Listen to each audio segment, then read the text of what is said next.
My FYP is full of people who are having to make apology videos for who they were in the past. What's good about what I'm seeing is that they are able to say, I did those terrible things and I am sorry, and there is no excuse for it, but I am learning every day, and the person I am today is not the person I was in the past. And then there's a gentleness coming into these comments from, at least from the side that I see, where people are like, yes, this is what I want. I want accountability.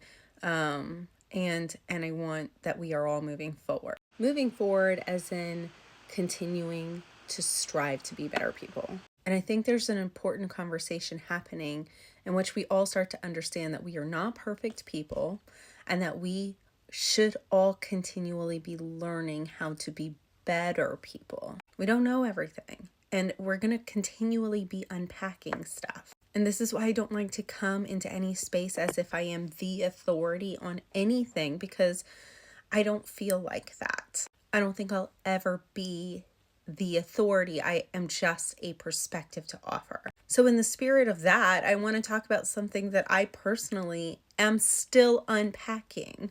I don't like the term self-publishing, and I prefer the term indie. They are the same thing. And this is what I have to unpack. I have started calling myself self-published because I need to get over it. I need to get over it. And here's just what's happening in my brain and how I got here. I started writing in 2008. That is a long time. Back then, the term indie wasn't really being used, at least not in the circles that I existed in.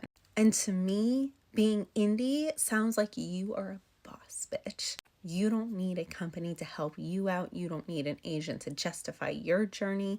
You have got this. You believe in your story. You have all of the capabilities to edit this thing and get that cover made and put it out. Like, there in my head, the branding of indie is this strong, powerful person, and the branding of self-published was not a strong person. It was this term that represented someone who failed in the trad pub space, who took that route because they couldn't take any other route. Do you see how much I have to fix this, because that is not okay. I want to tell you that today that term isn't used like that I started so long ago, and that's how it was used back then, and it doesn't mean that anymore.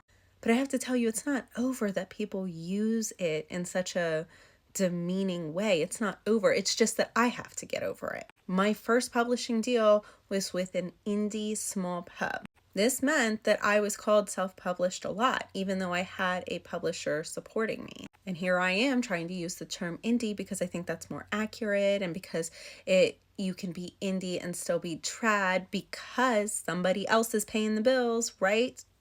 You can also be indie and self-pub. And I am currently indie and self-pub because I did leave that small pub for reasons that I have never really said on the internet. And I am self-published now. I took the rights back to that book, and I own everything, and I am a boss bitch for it. But while I was with them, I still was in spaces where the word self-pub was not treated with respect. I had someone in a meeting say to me, next time you shouldn't self-publish your book, you should try to get it really published. And instead of being proud in that moment that I had published this book and had a lot of success for it, I'm sitting there justifying, no, I'm indie.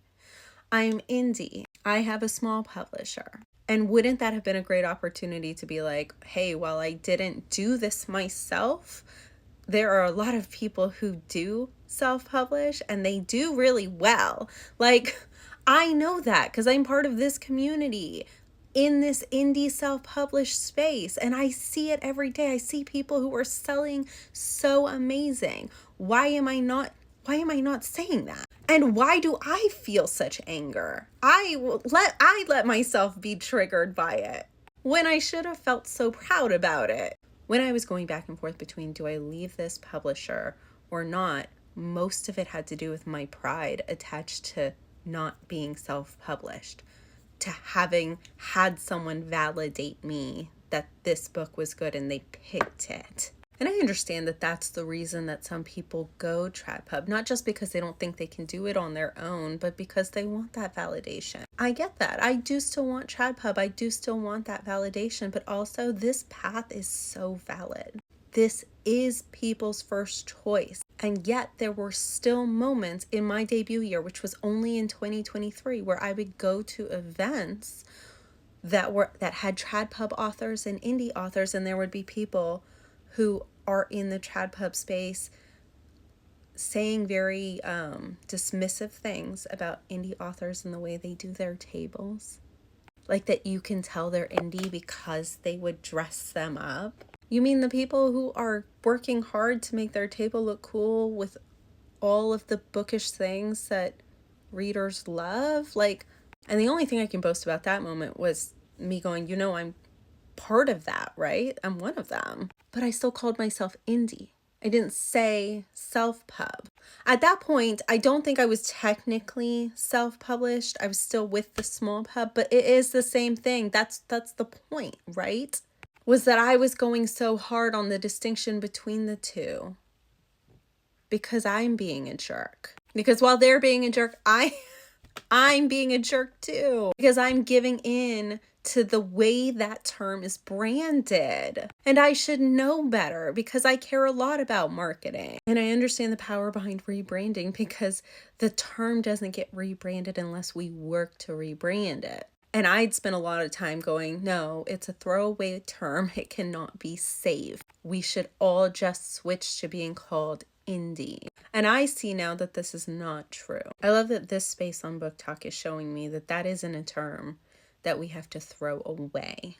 But while I see all of the good and I see all of the hardworking people who are choosing this path first as their first option because they want it, because they are awesome, because they are good at this, while I see that, I'm still unpacking the way that that term triggers me, which is nobody's fault. Nobody's but my own, of course, because I've let it.